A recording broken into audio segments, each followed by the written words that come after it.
오늘은 이사야 43장 25절의 말씀을 죄를 기억하지 않으시는 하나님이라는 제목으로 설교했던 찰스 스펄전 목사님의 설교 가운데 두 번째 요점인 용서는 죄를 기억하지 않는 것이나 다름없다 라는 내용을 읽겠습니다. 자, 먼저 본문의 말씀을 읽겠습니다. 곧 나는 나를 위하여 내 허물을 도말하는 자니 내 죄를 기억하지 아니하리라. 아멘. 설교 내용을 읽겠습니다. 자, 둘째로 용서는 죄를 기억하지 않는 것이나 다름없습니다. 이는 저에게는 하나의 경의이며 경의 중에 경이로움입니다. 이는 하나님께서 어떤 의미에서는 그분이 하실 수 없는 것을 행하신다고 말씀하시는 것이기 때문입니다. 즉, 하나님은 불가능성을 내포하는 표현을 사용하시면서도 정확하게 그분의 의도하는 바를 나타내십니다. 죄에 대한 하나님의 용서는 너무나 완벽하기에 그분은 마치 우리의 죄와 허물을 기억하지도 않으시는 것처럼 묘사하십니다. 이 표현에는 어떤 불가능성이 내포되었다고 저는 말했습니다. 왜냐하면 하나님께서는 정확한 의미에서 어떤 것도 잊지 않으시기 때문입니다. 망각이란 하나의 결점이며 하나님께는 어떤 결점도 없습니다. 주님의 기억은 여러분이나 저의 기억과는 다릅니다. 우리는 과거를 회상하지만 그분에게는 과거가 없습니다. 모든 일들이 그분에게는 현재입니다. 하나님께서는 직관적인 인식으로 한순간에 모든 것을 보십니다. 과거와 현재와 미래가 그분 앞에서는 한 시야에 보입니다. 인간의 방식에 따르지 않으면 주 하나님이 기억력을 가지시는 것에 대해 우리는 말할 수 없습니다. 그런데 주님께서 친히 현재 우리가 사용하는 언어를 사용하시어 사람의 방식을 따라 자신을 나타내시고 이렇게 말씀하시는 것이 얼마나 감사한지요. 그들의 죄를 다시 기억하지 아니하리라. 그분은 그분의 용서가 너무나 참되고 깊어서 그것이 마치 용서받는 자들의 모든 잘못된 행동들에 대한 절대적인 망각이나 완벽한 이즘이나 매 한 가지인 것을 우리가 알기를 원하십니다. 우리가 기억한다는 것이 무엇인지를 여러분은 압니다. 일반적으로 말하자면 한 사람이 어떤 일을 자기 생각 속에 간직합니다. 하지만 죄가 잊혀질 때 그것은 하나님의 생각에 간직되지 않습니다. 어떤 문제가 발생했고 우리는 그것을 기억하며 그 일을 우리의 기억 속에 저장해 둡니다. 우리는 성경에서 마리아는 이 모든 말을 마음에 새기어 생각하니라 라고 한 대목을 읽었습니다. 우리는 일종의 기억의 저장소를 만들고 그곳에 일어난 일들을 보관합니다. 마치 앞으로 사용하려고 가을에 과실들을 보관해 두는 것과도 같습니다. 우리는 좋은 기억력을 가져서 자기 뇌 속에 많은 것을 보관해 두었다가 필요할 때에 그것을 활용할 수 있는 사람을 행운아라고 여깁니다. 주님은 우리의 죄에 대해 이런 일을 행하지 않으십니다. 그분은 그것들을 그분의 문서 보관소에 간직해두지 않으십니다. 그분은 그것들을 창고에 보관하지 않으십니다. 우리 죄에 대한 기록이 하늘의 창고에 간직되지 않을 것입니다. 우리는 욥처럼 외치지 않을 것입니다. 주는 내 허물을 주머니에 봉하시고 내 죄악을 싸매시나이다. 자, 불경건한 자들에 관해 말하자면 그들의 죄는 철필로 기록됩니다. 그래서 그들의 죄악은 매일 항목별로 철하여 보관되며 마침내 그것은 그들의 머리 위로 쏟아질 것입니다. 그들의 죄는 그들의 앞서 심판대에 서서 복수를 위해 크게 부르짖고 있습니다. 하나님의 백성에 대해 말하자면 그들의 사정은 다릅니다. 주께서 그들의 죄악을 그들에게로 돌리지 않으시고 진노의 날에 그들을 벌하기 위해 그것들을 간직해 두지 않으십니다. 물론 주님은 그들의 악한 행위를 기억하십니다. 어떤 의미에서 그분은 어떤 것도 잊으실 수 없습니다. 하지만 사법적인 차원에서 재판장으로서 그분은 용서받은 자들의 죄를 잊으십니다. 그들의 죄는 법정에서 그분 앞에 제시되지 않으며 그분의 공무상의 시야에 들어오지 않습니다. 기억할 때에 사람들은 어떤 일들을 곰곰이 숙고하고 묵상합니다. 하지만 주님은 자기 백성의 죄를 곰곰이 생각하지 않으실 것입니다. 어떤 심각한 잘못은 우리의 생각을 몰두하게 만드는 경향이 있습니다. 그것은 종종 생각의 그늘을 들이우고 여러분은 그것을 지워버리지 못합니다. 마치 암탉이 병아리들을 자기 날개 아래로 모으듯이 다른 사람이 행한 어떤 잘못을 깊이 간직하고 있는 사람들을 저는 압니다. 그들이 그것을 깊이 생각할수록 문제는 더욱 악화되어 갑니다. 그들은 그 불쾌한 일을 여러 다른 관점에서 주의 깊게 관찰합니다. 그래서 처음에는 그다지 분을 내지 않았다가도 분노를 점점 뜨겁게 달구고는 마침내 그것이 폭발하도록 만듭니다. 처음에 그들은 사과에 만족할 수 있었을 것입니다. 하지만 그들이 그 부당함을 곰곰이 생각한 후에는 그 잘못이 너무나 악한 것으로 보이고 마침내 그들은 잘못을 행한 자에게 안갚음을 요구합니다. 자비로우신 주님은 회개하는 자들에게 그렇게 하지 않으십니다. 결코 그렇지 않습니다. 그분이 말씀하십니다. 그들의 죄를 다시 기억하지 아니하리라. 위대하신 아버지의 마음은 우리가 행한 무례들을 깊이 간직하지 않으십니다. 그분의 무한하신 정신은 우리가 행한 불의에 대해 곰곰이 반복하여 생각하지 않으십니다. 만약 우리가 그리스도를 피난처로 삼아 그분께 피한다면 주님은 우리의 죄를 더 이상 기억하지 않으십니다. 우리 죄악에 대한 기록은 지워질 것이며 재판장은 사법적으로 그 일에 대해 기억하지 않으실 것입니다. 자, 때때로 여러분은 어떤 일을 거의 망각하고 그 일은 여러분의 생각에서 지워집니다. 하지만 그 일을 생생하게 회상하게 만드는 어떤 사건이 발생하면 마치 그 일이 어제 벌어진 일처럼 보입니다. 하나님은 용서받은 자의 죄를 회상하지 않으실 것입니다. 저는 누군가 제게 나쁘게 말하거나 행동한 것을 잊어버리는 근사한 기억력을 가진 것에 대해 복을 받았다 여기며 하나님께 감사합니다. 저는 그런 일을 잊어버립니다.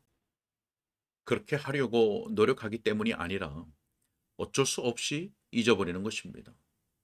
그래서 저는 그 일과 관련하여 어떤 요구도 하지 않습니다. 일전에 제가 어떤 사람과 상냥하게 대화를 나누고 있을 때 다른 사람이 그가 수년 전에 저에게 크게 부당한 일을 한 자라고 제게 상기시켜 주었습니다. 저는 그 일에 대한 기억이 없었습니다. 그래서 그 일이 생각났을 때 저는 그 일을 잊고 있었던 것에 대해 감사했습니다. 왜냐하면 제가 그 사람을 친구로서 정직하게 대할 수 있었기 때문입니다. 지금도 그는 진정으로 저의 친구입니다. 제 기억력이 되살아날 때까지 그 오래된 사건은 제 생각에서 지워져 있었습니다. 은혜로우신 주님의 기억은 자기 백성의 죄와 관련하여 결코 새롭게 상기되지 않습니다. 그 죄들은 모두 지나간 기억입니다. 동이 서에서 먼 것 같이 우리의 죄가를 우리에게서 멀리 옮기셨음이라. 벼랑간 주께서 이와 같이 말씀하시는 음울한 날은 결코 없을 것입니다. 내가 이 사람은 은혜롭게 대해왔다. 하지만 이제 나는 그가 예전에 행한 일들을 회상한다. 그러니 내 태도를 바꿔야겠다. 나는 그가 했던 거짓 맹세들을 기억하며 그가 탐닉했던 범죄들, 그의 술 취함과 그의 부정직함과 그의 끔찍한 위선을 기억한다. 비록 내가 그를 부드럽게 대해왔지만 나는 공의의 입장에서 내 태도를 바꾸고 그를 벌해야겠다. 자, 그런 일은 없습니다. 결코 없습니다. 우리를 용서하시는 주님께서 그렇게 하실 일은 결코 없습니다. 그들의 죄를 다시 기억하지 아니하리라. 다시는 기억하지 않으리라. 자, 이 말씀이 절망의 방에서 메아리 치기를 바랍니다. 이 두 음절 말씀에 아름다운 음악 소리가 있지 않습니까? 하나님은 결코 그분의 기억을 상기하시지 않습니다. 그분의 백성의 죄는 그리스도와 함께 죽고 장사되었으며 그것이 부활하는 일은 결코 없을 것입니다. 그들의 죄를 다시 기억하지 아니하리라. 자, 더 나아가 이와 같이 기억하지 않는다는 것은 하나님께서 결코 더 이상의 죄값을 요구하지 않으신다는 의미입니다. 사도는 말합니다. 이것들을 사하셨은즉 다시 죄를 위하여 제사 드릴 것이 없느니라. 예수님의 희생이 죄를 끝내셨습니다. 옛 법 아래에서 사람들은 속죄의 희생을 바쳤지만 그들은 그것을 반복해서 바쳐야만 했습니다. 매년 속죄일마다 죄를 기억했습니다. 하지만 이제 복되신 주께서 단번에 영원히 휘장 안으로 들어가셨고 자기 자신을 제물로 바치심으로써 영원히 죄를 없애셨으므로 더 이상 속죄를 위한 희생 제물을 드릴 필요가 없게 되었습니다. 주님은 결코 또 다른 희생을 요구하지 않으실 것이며 또 다른 속죄의 제물을 찾지 않으실 것입니다. 예수 그리스도의 희생은 완벽하게 충분한 것이기에 그분을 믿는 어떤 신자도 자신의 불의에 대해 형벌을 받지 않을 것입니다. 자, 하나님이 우리 죄를 기억하지 않는다고 하셨을 때 그것은 그분이 결코 우리 죄로 인해 우리를 벌하지 않으실 것임을 의미합니다. 그분이 잊으셨는데 어찌 벌하시겠습니까? 또한 그것은 그분이 그것 때문에 우리를 꾸짖지 않으실 것임을 의미합니다. 하나님은 후히 주시고 꾸짖지 아니하십니다. 그분이 잊으신 것에 대해 어찌 우리를 꾸짖으실 수 있겠습니까? 그분은 심지어 죄를 우리의 탓으로 돌리지도 않으십니다. 자, 에스겔이 무엇라 말하는지 보십시오. 그 범죄한 것이 하나도 언급되지 아니하리라. 자, 사도는 용감하게 물었습니다. 누가 능히 하나님께서 택하신 자들을 고발하리요? 하나님이 그렇게 하실까요? 의롭다 하신 이는 하나님이시니. 자, 그런데 어찌 그분이 정죄하시겠습니까? 그리스도께서 그렇게 하실까요? 그분은 재판장이십니다. 하지만 그분은 정죄하실 수 없습니다. 왜냐하면 죽으실 뿐 아니라 다시 살아나신 이는 그리스도 예수시니 그는 하나님 우편에 계신 자요 우리를 위하여 간구하시는 자이시기 때문입니다. 예수님이 우리를 위해 간구하시고 또 우리를 정죄하시단 말입니까? 같은 샘에서 단물과 쓴물이 같이 나올까요? 아닙니다. 그럴 수는 없습니다. 주님은 우리 죄를 잊으셨고 따라서 그분은 죄로 인해 우리를 꾸짖으실 수 없습니다. 자, 또한 주께서 내가 그들의 죄를 다시 기억하지 아니하리라고 말씀하실 때 그것이 의미하는 바는 바로 이것입니다. 즉, 우리가 큰 죄인들이었다는 이유로 주께서 우리를 덜 너그럽게 대하시지 않을 것입니다. 죄인 중에 괴수였던 당신이요. 그분은 당신을 그리스도인들 중에서 2등급 계층으로 분류하지 않으실 것이며 당신을 일종의 부차적인 사랑으로 대하시지 않을 것입니다. 그분은 당신이 죄를 범한 것을 기억조차 아니하실 것이며 오히려 당신이 완벽하게 무죄였고 모든 불의로부터 전적으로 깨끗했던 자처럼 대하실 것입니다. 그분은 당신의 잘못들을 기억하지 않으실 것입니다. 주께서 어떻게 가장 큰 죄인들 중에 일부를 그분의 영광을 위해 사용하시는지를 보십시오. 이것이 그분이 그들의 죄를 기억하지 않으신다는 증거가 아니겠습니까? 오순절 날에 서서 첫 번째 설교로 3천 명을 회심하게 했던 베드로를 생각할 때 저는 더 이상 베드로의 실패와 숱하게 울음소리를 생각하지 않습니다. 저는 주께서 그가 3번씩 부인했었던 일을 잊으시고 영혼을 구하는 일에 최전방에 그를 배치하셨음을 볼 수 있습니다. 하지만 주 예수님은 자기 백성을 사용하실 뿐 아니라 그들을 크게 영화롭게 하십니다. 그분이 사도들에게 그분의 고난의 때에 그분을 버리고 도망쳤던 자들에게 어떤 영예를 부여하셨는지요. 그분은 그들 각 사람에게 말씀하십니다. 내가 너의 죄를 기억하지 아니하리라. 비록 그들이 한 무리의 도망자들이었고 위급할 때에 자기들의 주를 버린 자들이었지만 주님은 그들을 자기 백성의 지도자들로 삼으셨습니다. 황송하게도 주께서 여기 참석한 이들 중에 일부를 어떻게 영예롭게 하시고 그들로 하여금 피로 값주고 사신 영혼들을 그분께로 이끌도록 하셨는지를 보십시오. 그것이 그분이 그들의 죄를 전적으로 잊으셨다는 증거입니다. 또한 그분이 우리를 그분 가족으로 입양하신 것을 생각해 보십시오. 우리는 그분의 원수였었고 반역자였고 마귀의 자식들이었습니다. 그분이 우리를 자녀로 삼으시고 우리를 하나님의 상속자요 그리스도와 함께한 상속자로 삼으신 것이 놀랍지 않습니까? 정녕 그분이 우리를 그리스도와 함께한 상속자로 삼으셨다는 성경의 기록은 아버지께서 우리의 죄악을 더 이상 기억하지 않으신다는 명백한 증거입니다.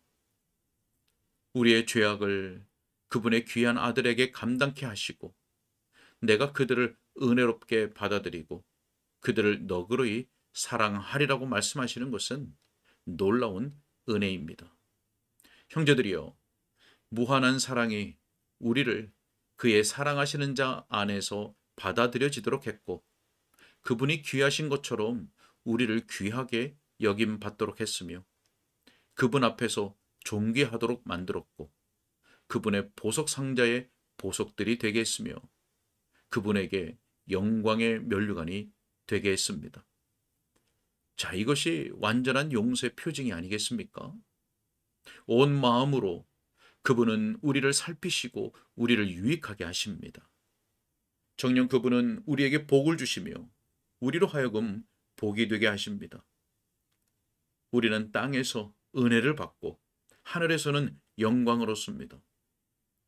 그분은 우리를 은혜의 대상으로 삼으시고 천국에 앉히십니다.